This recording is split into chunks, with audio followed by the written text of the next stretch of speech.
Well, hello everybody, trust you well. I'm Dave. And I'm Jill, and we've been asked by a subscriber to review our Autosleepers Winchcombe after 6 months of having it. Aye, we've made a few changes, added a few bits, taken a few bits away, and we've got a fair idea of how we're using it. Some stuff's still a work in progress, but we'll give you a guide as we go along. So, shall we? Let's! We'll start outside and work round. First, the wet locker. It's nicely sized for the wheel connector flat hose and its extension on a reel, a pitch marker, spare food grade 10 metre hose, you never know, and some of those other bits and bobs you don't want inside when they're soaked. It's easy to get into and open and close. Tick! Next, the access door to the underbed storage. Yes. Again, easily accessed and capacious. It's no massive garage, but it serves a purpose. I have to say, mind, it hasn't leaked. There's no drafts from it, so it's all good. Next, the wheel water filler. We love this. I love it. It may be a bit posh, but we've made a lot of use of it on super pitches when we've been able to, so we've got effectively water and drainage on tap. The wheel water socket, coupled with Nandromeda's operating system, means that the freshwater tank's always full. It's been fabulous. There's a normal fill point right beside it, so if you prefer that, or you're not on a pitch with water, you're not waiting forever to get the tank filled.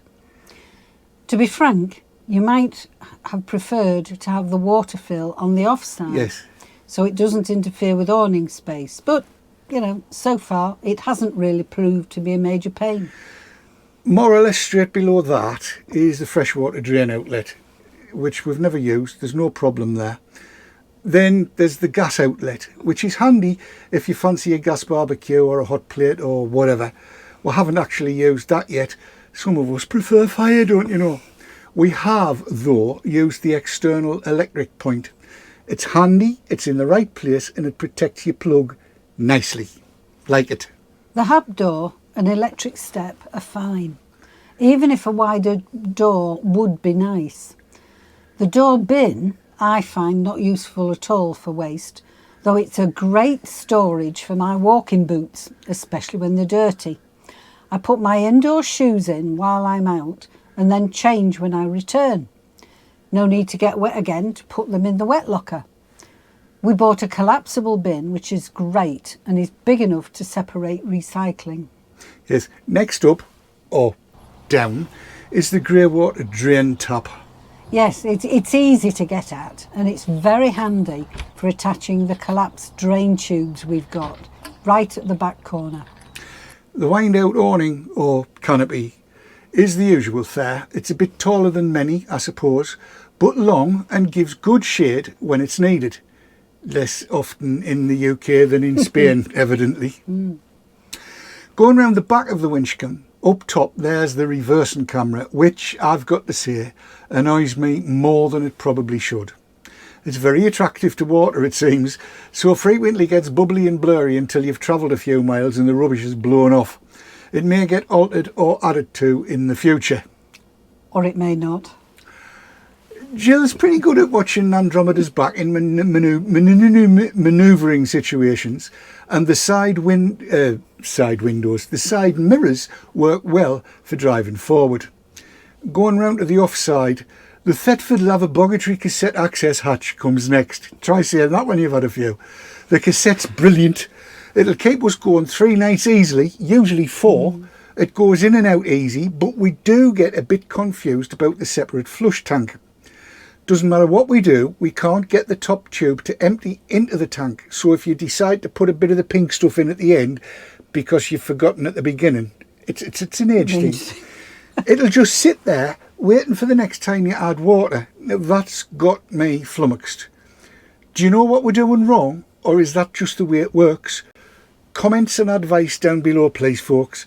It has to be said, though, it hasn't spilled a drop, so that's good.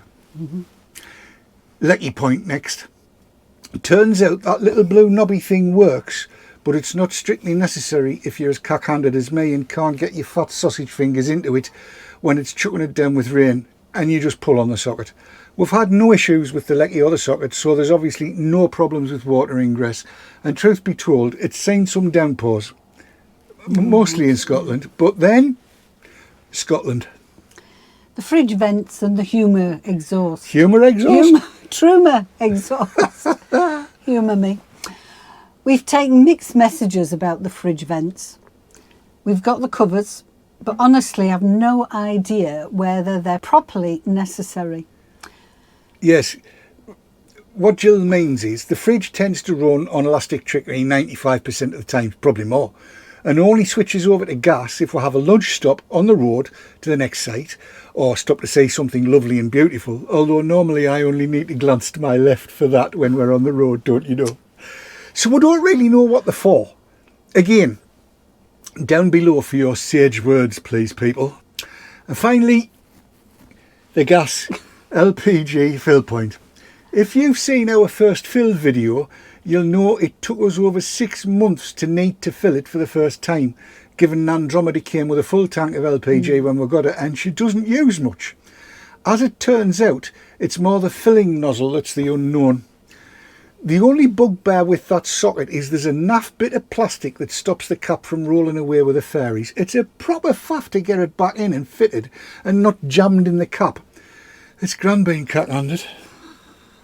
There's also a TV aerial external socket. I don't know whether it's an innie or an outie or even both, because we've never used it. We probably never will. Right, might as well climb into the cab then and have a look at the inside.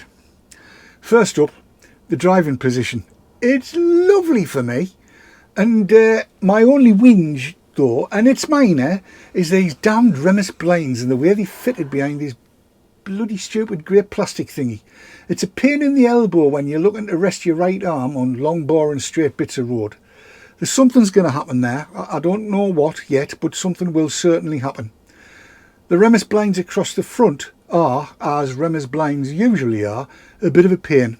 They do nothing to stop condensation, which is why we use a tailor-made external silver screen, which very much does stop the windscreen weighing itself overnight. They're only really of use for a bit of privacy, but even then they're not easy to get fastened, especially if you've got anything stuck onto the windscreen, which obviously we have, and you've got to move your rear view setup as well. It's just as well we can get kit off and on in the laboratory in privacy when that's needed, but more on that later.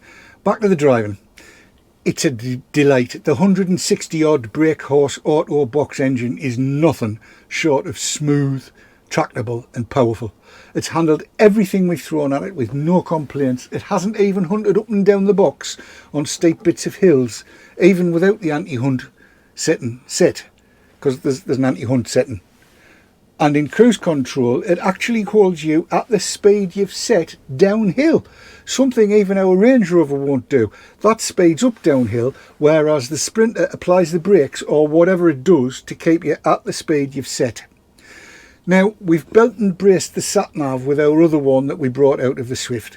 I still haven't found out if I can put the vehicle dimensions into the Sprinter one, but I do like that it'll take what 3 words coordinates, because they're getting used more. And in truth, that's kind of part and parcel of the system on the dashboard. There's way more facilities than I've been able to get my head round available to me. And to be honest, we've managed to drive it very nicely, thank you, without getting into all of the various different settings. It's pretty foolproof out of the box. And there's no breaking your back bending down for the handbrake. We've had pretty good miles per gallon for such a slab-fronted beast. Low to mid-30s overall, and it is honestly a joy to drive. My seating position's fine. There's an extension piece on the seats, on both of them, which is handy for those with shorter or longer legs to sit comfortably. There's enough storage for whatever you want, which I use the usual phones, sweeties, drinks and what have you. And so to the habitation area.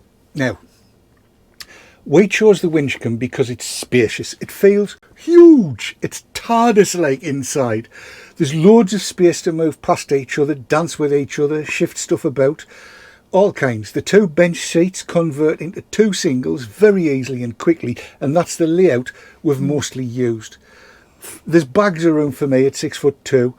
I've got no banged heads or cold feet, and our Duvaliers fit perfectly. They do, and I actually sleep better in the van than I do in the house, so no complaints from me.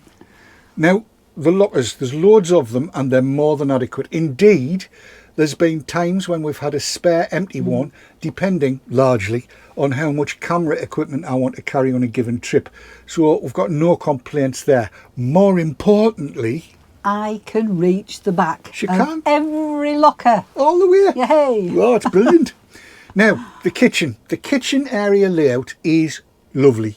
The triangle of chefery, you know the one, fridge, chopping board, cooker, is lovely. And Jill can get past me while I'm slaving away, creating gorgeous grub. And since we bought the movable Fiamma foot for the small table, the big table rarely comes out, at least in the colder months when we're eating inside.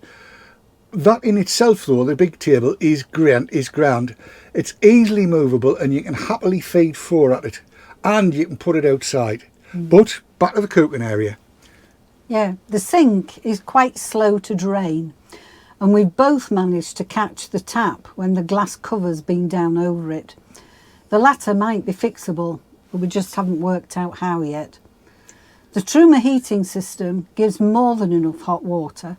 You just have to remember to boost it before you do any major hot water requiring stuff. Indeed, yes. And so too the fridge. Now, at first we thought it was a bit small. As it turns out, it's fine for a week away because everything sits together, it doesn't rattle about. And the freezer feels enormous for chips and peas and the odd half dozen thick steaks alongside packs of sausages and burgers and other assorted frozen comestibles. It's automatic power selection, as all motorhome fridges ought to be these days, and single hinge. I mean, how often do you come out the lavatory for a beer and then go back in? It's not like you're in the bath. Even before we got the levelers fitted, we did notice that the fridge did not seem to be too picky about being level to work on gas. It's never fired up. Never not fired up. Oh, never not fired up. Never not fired up. No issue. No, none. I love the oven. I do. I love the oven. I'd prefer the gas rings to be a bit hotter, if I'm honest, because I like a wok burner and I'm used to one.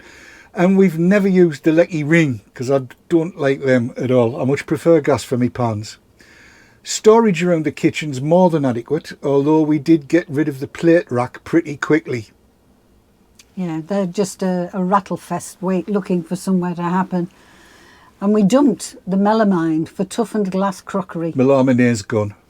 Yeah, we've got a set of 3 stacking pans, Tefal Ingenio, don't you know? which gives us everything we need for cooking.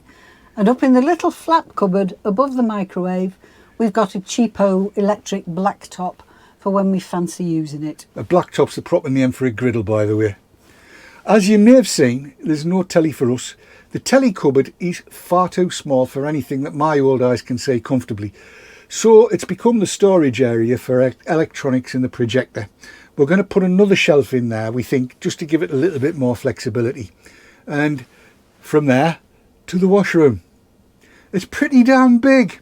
The shower is massive. Yeah, but like most showers, it gets used to transport stuff while we're on the move, and then can accommodate David with no problems whatsoever for showering. Are you saying I'm fat? I am fat. And if I fit in it, most folks will fit in it. And I don't just fit. It's actually easy and comfy to get properly showered in there. There's no B-roll of me getting showered in there. I love it though. All our clothing fits inside the washroom area in the drawers and the cupboards. We had a few issues with the bottom drawer, didn't we? We did. Which kept opening while we were travelling. But David managed to fit some magnets, which seems to have removed the issue. DIY. DIY. The cupboards under the sink contain all we need when we're away, and the side of the sink is large enough to leave things out. We don't use the toothbrush holder or the soap dish, do we? No. So I'm looking to remove them and install some corner shelving. The cupboards get quite warm in the winter when the heating's on, so I've taken to leaving the doors slightly ajar, which allows the heat to warm the washroom more efficiently. It does. The sink is a really good size, and the swing arm on the tap means that you can get your head right over the sink as you require. And so to the lavaboggery itself. I watch a lot of van reviews, and so many of them throw up there. Right, I'll try that again. I was going to say, I watch a lot of van reviews, and so many of them show thrones that are high up on plinths. Thankfully, this one's exactly the same height as indoor plumbing, your normal loo. So doing the do is a doddle. Sensitivity prevents me from elaborating, but we know, don't we, children? That loo roll, though, has had to be moved. It just gets in the way. I'll get round to shifting the holder at some point. I don't know where it's going to go, but it's got to go somewhere. As you may know, we've added the EMP levelling system to Nandromeda, and that's made a massive difference. It has. There's no rocking at all anymore, and we're not at all worried about getting the van level on any site. Thus far, it has proved to be brilliant. And whether you're supposed to or not, you can level the van from inside if it's tipping it down and you don't fancy getting wet. I've done it. Expensive? Oh, yes. Worth it? Oh, definitely. Shall we sum it all up then? Let's. The Autosleepers Winchcombe is not cheap. Its current list price is around £85,000 mark new. But they do seem to hold their value quite well.